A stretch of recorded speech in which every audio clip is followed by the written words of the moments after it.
ngagharị nke obe n'isi ụmụ Izrel. Nkwụsị nke mbụ, ụmụ Izrel hapụrụ ekpere maka Izrel nọ na nsogbu.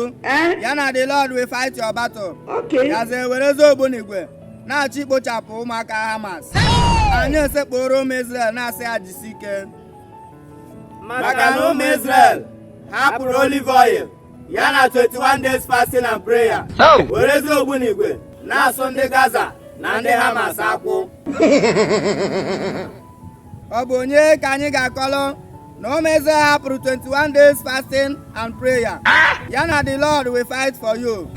Wereze aka ha na-eme ya bụ ihe nwoke na nwoke.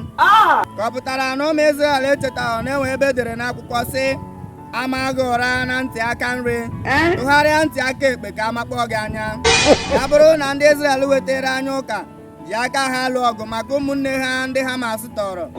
Ya bụrụ na ndị Izrel echere oke ekpe ekpere maka Izrel nọ na nsogbu tupu ha eburu ọgụ gakwuru ndị Hamas, ị mara na efemchukwu anyị bụ ndị isi ojii na ndị isi ọcha abụrụ otu ihe.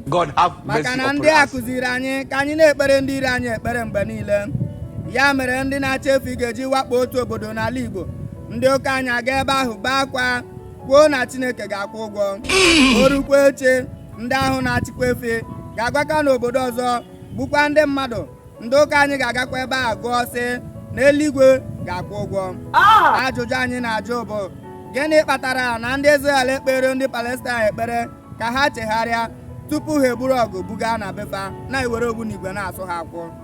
Anyị kọba akụkọ maka efemchukwu ndị isi ojii na ndị isi ọcha anyị agaghala tata, mana gaa anyị ntị n'olu, anyị kakpụ okwu n'ọnụ, nụrụ olu anyị ka anyị sekpụrụ ana. We must learn a lesson.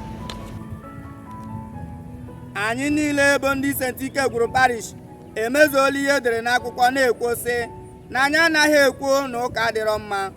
Ụka dị mma, mana ọ bụ ndị ụka dị n'aka kịta kpọdoro ụka isi n'ala. Maka na ndị early missionary wetara anyị ụka wetara anyị ife n'ala Igbo. Ndị early missionary ahụ rụrụ anyị ụlọ akwụkwọ n'efu, a rụkwara anyị ụlọ ọgwụ n'efu ebe ndị dị ime na-amụ nwa. O nweghị onye ha na-ara ego.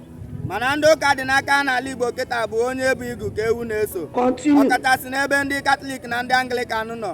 Maka na ọ bụ onye ji ego ka bishọp maọbụ parish priest na-enye attention.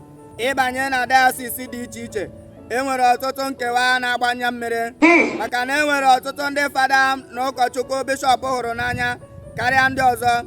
Ndị ahụ bishọp hụrụ n'anya nwere support from bishọp ịga nara ọgwụgwọ nsọ n'ala bekee, ebe olileanya ndị bishọp kpọrọ asị dị na life insurance.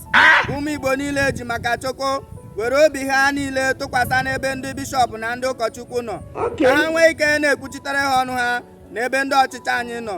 Mana n'ezie n'anya, kedu ka bishọp maọbụ ụkọchukwu natara gọvanọ maọbụ sinetọ 100 million naira Sunday offering ga-esi gwa ya bụ sinetọ maọbụ gọvanọ ahụ na ihe ọ na-eme adịrọ mma? Ọ gaghị agwa ya na ihe ọ na-eme adịrọ mma, maka na ọ gwa ya na ihe ọ na-eme adịrọ mma, ya bụ sinetọ maọbụ gọvanọ ahụ agaghị abịakwa na parish ahụ ọzọ maọbụ na katidral bịa weta 100 million ego onyinye. Biko dị nwenụ m, ebe ọ bụ na ị machiri ndị bishọp na ndị ụkọchukwu anyị ọnụ ikwu okwu banyere ọgbaghara na katakata niile a na-enwe n'ala Igbo, biko Chukwu okike sikwa otu ahụ machie ha ọnụ ka ha hapụ ikwu okwu maka second collection, sowing of seed ya na project Sunday ọkachasị taza a na-eme na parish. Jesu m ahụrụ gị n'anya karịsịa ihe niile, eji m obi m na-arịọ gị na mmehie niile n'ụka mere gị.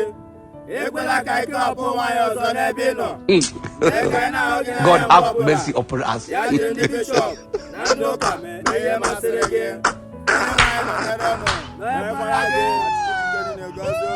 Nna na nwa na mmụọ nsọ. Amen.